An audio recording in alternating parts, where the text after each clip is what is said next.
안녕하세요. 취미로 철학하는 남자입니다. 이번 시간에는 향연의 아리스토파네스의 입장을 살펴보도록 하겠는데요.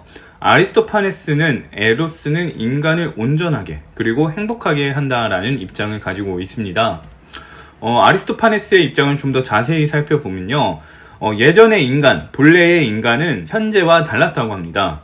어떤 형태였냐면 두 인간이 하나로 합쳐진 형태를 하고 있고 구의 형태를 하고 있다고 그래요. 그래서 이동을 할 때 굴러다니기도 하는 모습을 보인다고 합니다. 그럼 이렇게 원형의 형태였던 본래의 인간이 왜 현재 모습이 되었느냐라고 보면요. 원래 본래의 인간들은 힘이나 활력이 굉장히 좋았다고 합니다. 그래서 신을 공격하게 되었는데 제우스가 이런 공격을 받고서 인간을 어떻게 할까 고민을 하다가 반으로 자르기로 결정을 하게 돼요. 그래서 이제 현재의 모습이 되었다라고 얘기를 하게 됩니다. 본래 인간의 경우를 보면은 세 가지 종류의 성이 있다고 합니다. 남자, 여자, 남녀춘이인데 남녀춘이는 남자의 성과 여자의 성을 동시에 지니고 있는 경우를 말합니다. 그래서 이렇게 남자, 여자, 남녀춘이 이렇게 있는데요.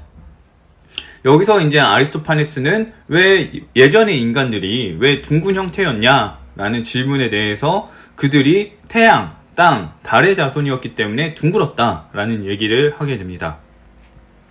그리고 이 본래 세 가지 성에서 반으로 갈림을 당한 이후에 본래 남자였던 경우는 남자로 파생이 되게 되고요. 본래 여자였던 경우는 여자로 파생이 됩니다. 그리고 남녀춘이었던 경우는 남자와 여자로 반으로 갈리게 되는 거죠. 그래서 이 각각으로 갈리게 된 사람들은 그 반쪽을 그리워하게 되는데요.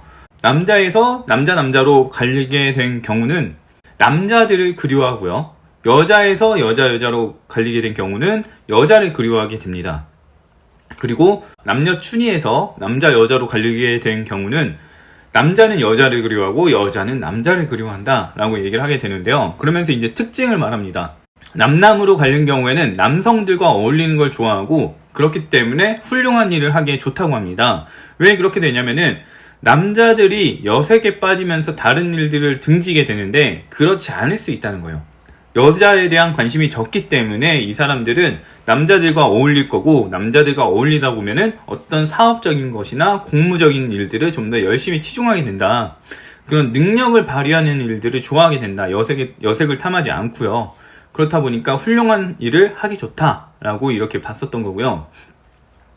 여자로 분리된 경우는 이제 여자끼리 동성애를 하고 남자에 관심이 없다라고 얘기를 하게 되고요. 그 다음에 남녀춘이에서 분리된 경우는 반대성을 그리워하게 되고 그렇다 보니까 여색과 남색을 밝히게 되는 경우가 된다고 해요. 그리고 간통을 한다. 그래서 성적인 성행위에 좀 더 치중한 사람들이다 라는 얘기를 하게 됩니다.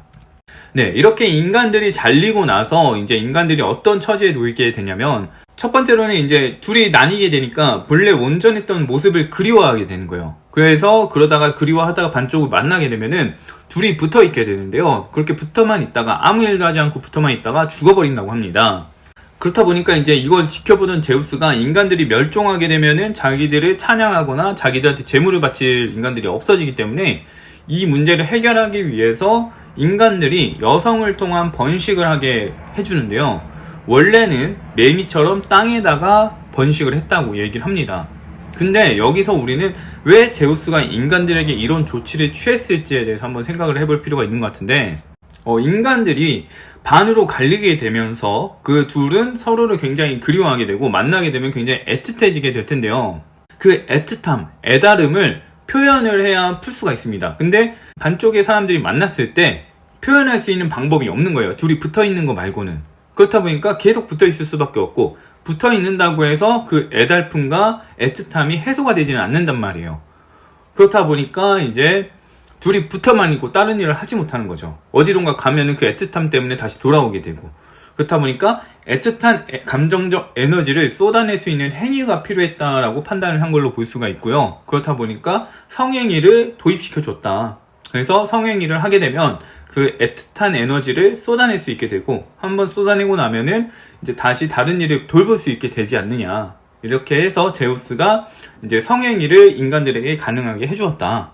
이렇게 볼 수가 있는 거예요. 그래서 여기서 보면 성행위는 연인들 간의 애틋함을 표출하는 방식으로 이제 취급이 되고 있다고 생각을 해볼 수가 있습니다. 근데 이렇다고 해서 인간들이 바라는 것이 성적인 즐거움이냐라고 생각을 해보면요. 성적 즐거움 때문에 그렇게까지 사람들이 열성적으로 서로를 그리워할 수는 없다는 거예요. 성행위가 목적이라면은 성행위만 이루어지고 나면은 그 열성적인 그리움이 사라져야 된다는 거죠. 그렇지만 계속해서 그 사람들, 나의 반쪽을 계속해서 만나고 싶어하고 찾아가고 싶어하고 그 다음에 성행위가 끝난 이후에도 대화하고 싶어하고 교류하고 싶어하고 이런 것들을 봤을 때 그들이 바라는 거는 성행위가 아니다 이렇게 말을 할 수가 있는 거고, 그래서 이제 말하는 얘기가 뭐냐면 그들이 바라는 거는 그냥 둘이 붙어있길 바라는 거고, 이 둘이 붙어있길 바라는 것 자체가 에로스다 라고 얘기를 하게 됩니다. 그리고 이제 인간이 가장 행복한 순간에 대해서 다루게 되는데, 반쪽인 애인과 함께 할 때가 가장 행복하다고 합니다.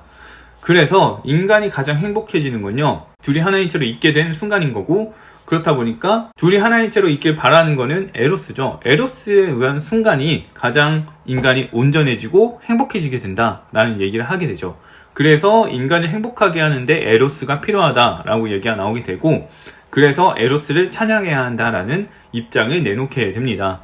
네, 아리스토파네스의 입장은 인간의 성의 기원과 인간의 성이 왜 이렇게 나뉘었고 이성관이 왜 이렇게 생겨나게 됐는지, 왜 동성애가 있고 그 다음에 왜 이성애에 대한 집착이 있는지 이런 것들을 설명하면서 성행위에 대한 이제 의미에 대해서도 얘기를 하게 되죠. 그러면서 에로스에 대한 얘기를 하고 있다라고 볼 수가 있을 것 같습니다.